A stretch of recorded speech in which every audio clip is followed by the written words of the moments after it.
Anda melihat dampak dari kabinet yang besar ini terhadap efektivitas pemerintahan khususnya dalam pembuatan kebijakan ekonomi? Kita ke Pak Joshua terlebih dahulu.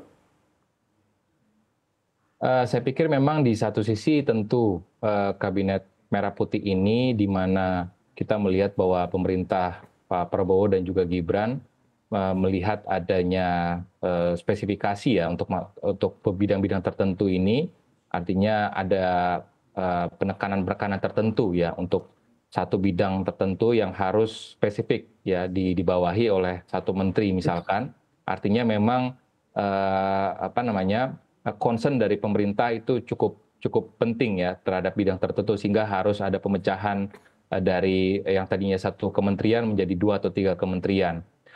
Artinya memang kita bisa melihat bahwa di satu sisi memang pemerintah harapannya akan lebih fokus lagi untuk menangani isu-isu permasalahan terkait dengan satu dalam kementerian tersebut. Namun yang di sisi lainnya tentu pemerintah akan menghadapi tantangan ya dalam hal ini koordinasi ya karena tentunya kabinet yang cukup besar tersebut ini akan menghadirkan tantangan yang besar juga dalam hal koordinasi ya antar kementerian ya karena kalau kita bicara koordinator apa namanya kementerian koordinator pun juga memiliki wakil kementerian koordinator gitu ya. Jadi artinya banyak sekali kita melihat adanya apa namanya jalur koordinasinya ini akan bisa memunculkan tantangan ya dalam hal koordinasi meskipun memang tentu kita melihat ada beberapa nama-nama yang juga merupakan menteri dalam kabinet Pak Jokowi jilid 2 sebelumnya sehingga ini pun juga memberikan sinyal bahwa adanya keberlanjutan ya dalam sisi kebijakan. Jadi artinya beberapa kebijakan yang sudah dalam penyelesaian ataupun dalam tahap pembahasan ya dalam pemerintahan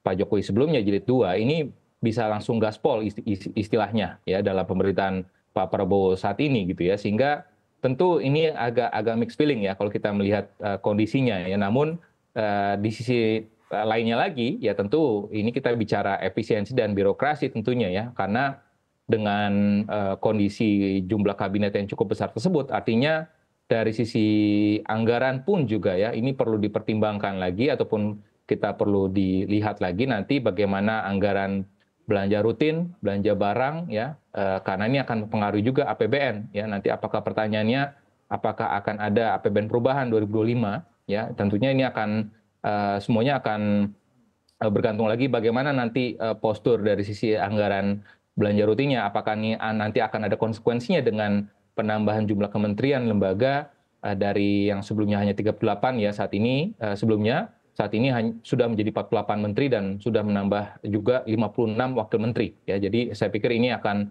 ada konsekuensinya dan juga ada tantangannya meskipun tadi sisi positifnya tentu dalam hal penanganan suatu isu ataupun apa namanya kebijakan ini harapannya akan jauh lebih fokus.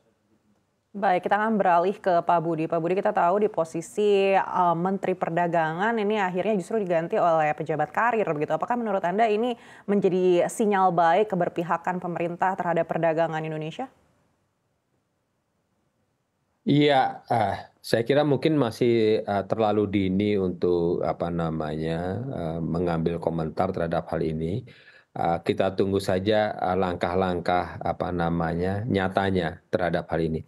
Tentu kalau pejabat yang baru adalah karir, tentu diharapkan sangat menguasai ya apa namanya bidangnya karena sudah lama di situ. Dan ini tadi sama dengan Mas Joshua katakan, ini mungkin sebuah sinyal keberlanjutan.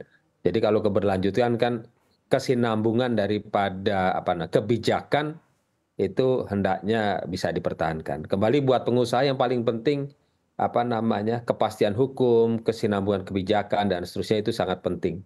Karena setiap investasi kan tidak langsung dipetik dalam waktu singkat ya, tapi dipetiknya dalam waktu jangka panjang. Nah kalau kebijakannya gonta-ganti terus ya kita pengusaha rada jadi puyeng kepala kira-kira gitu. Mbak, kita lihat juga ada beberapa pengusaha yang ditunjuk menjadi menteri di kabinet ini. Apakah menurut Anda ini akan mempengaruhi pengambilan keputusan yang pro terhadap pengusaha? Ya, pertama pasti kembali beberapa pengusaha sebenarnya dari seperti Pak Erick Thohir kan sebenarnya dari zaman Jokowi ya, tapi kemudian ada Pak Rosan yang sebelumnya murni pengusaha dan masuk ke pemerintahan juga. Saya kira ini sangat baik ya. Walaupun tentu kembali dunia usaha dan dunia birokrasi itu sangat berbeda, terutama dalam kelincahan dan seterusnya. Dan seperti tadi disampaikan mahasiswa, saya memang ini sinyalnya persis sama buat saya. Satu, ini bicara tentang fokus, kelihatannya seperti itu. Tapi di sisi lain pengalaman kami berhubungan dengan pihak pemerintah, itu mereka juga cenderung hati-hati karena regulasinya begitu banyak. Nah, ini menjadi tantangan tersendiri, koordinasi. Kemudian kalau pemecahan departemen, kami harapkan tentu proses pemecahannya nggak sampai berlama-lama gitu ya. Karena kan itu staffingnya dan segala macam itu kan butuh waktu juga. Nah, hal-hal semacam ini saya kira mudah-mudahan rekan-rekan pengusaha yang sekarang menjadi pejabat bisa menginfluence lebih baik lagi ya, sehingga ada balancing lah antara perspektif gerak cepat ala pengusaha dengan kehati-hatian regulasi birokrasi yang biasa dilakukan oleh pihak pemerintahan.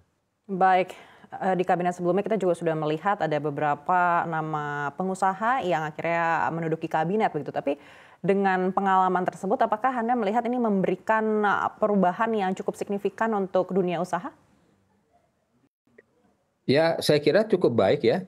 Dalam artian contohnya bagaimana terkait dengan Undang-Undang Cipta Kerja ya, walaupun di sana sini masih banyak hal yang dapat tantangan dan seterusnya, itu menunjukkan bahwa di dalam birokrasi, kemudian kalau ada pandangan-pandangan pengusaha yang ada di dalam birokrasi, kemudian aroma bahwa kita lebih mendorong investasi dan seterusnya itu makin kuat.